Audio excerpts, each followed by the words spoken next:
ঘরে বসে যদি চিকেন সিজলিং চাউমিনটা যদি উপভোগ করা যায় তাহলে তো মন্দ নয়, তাই না বলুন? আমিও আজকে অর্ডার করে ফেললাম ঘরে বসে ফুড পান্ডা থেকে আর কি শর্মা কিং নামক একটা রেস্টুরেন্ট থেকে আমি অর্ডার করেছি। তো ওখানে এই চিকেন সিজলিং চাউমিনটা আমার মনে হয় যে 450 টাকার উপরে আমার খরচ হয়েছে এটার পিছনে। তো অনেক বেশ ভালো কোয়ান্টিটিতে আর কি চিকেন ছিল, আর চাউমিনটাও বেশ অনেকগুলো ছিল। আর সত্যি কথা বলতে আমি এর আগে অনেক বেশি এনজয় করে পাস্তা ক্লাব থেকে আর কি চিকেন সিজলিং চাউমিনটা মানে খেয়েছিলাম, সেটা রেস্টুরেন্টে বসেই। তো আমি এক্সপেক্ট করিনি বাসায় বসে আর কি এত মজার হবে চাউমিনটা, সত্যি সিজলিং চাউমিন স্পেশালি, কারণ সিজলিং তো রেস্টুরেন্টে বসে এনজয় করার মতন। তবে আমি বাসার থেকে আর কি বের হতে পারছিলাম না একটু অসুস্থতার কারণে। অনেক বেশি ক্রেভিং হচ্ছিল, কারণ আমি টানা 21 থেকে 22 দিন, মনে হয় না 20 দিন যাবত আমি একদমই কিছু ট্রাই করছি না, আমার এত পরিমাণে খেতে ইচ্ছা করছিল। তো ফাইনালি অর্ডার করেই ফেললাম। এটার মাংসগুলো উপর দিক থেকে একদম মানে ক্রিস্পি ছিল, আর ভিতর থেকে প্রচুর নরম ছিল, আর মাংসগুলো বেশ ভালো কোয়ান্টিটির ছিল। এটা আমি অর্ডার করেছি আমার একার জন্যে, কিন্তু এটা অ্যাকচুয়ালি সত্যি বলতে এটা দুজন আপনারা শেয়ার করে বেশ ভালোভাবেই খেতে পারবেন।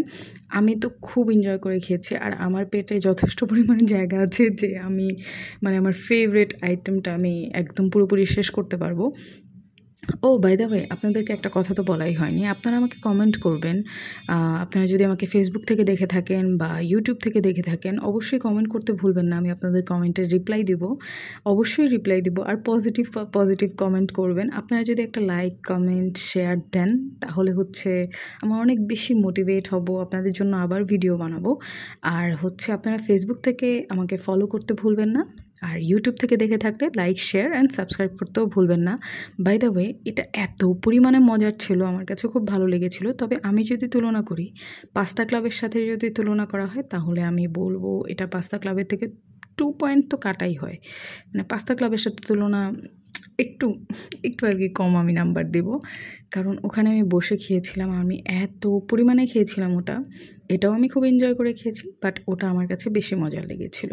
তবে আপনারা এটা ট্রাই করতে পারেন, এটা আপনারা ঠকবেন না, এটা আশা করা যায়, কারণ বেশ মজার, বেশ জুসি ছিল চিকেনটা। আর আমি সস দিয়ে একবার ট্রাই করার চেষ্টা করছিলাম, সস দিয়ে একটুও ভালো লাগেনি আমার কাছে।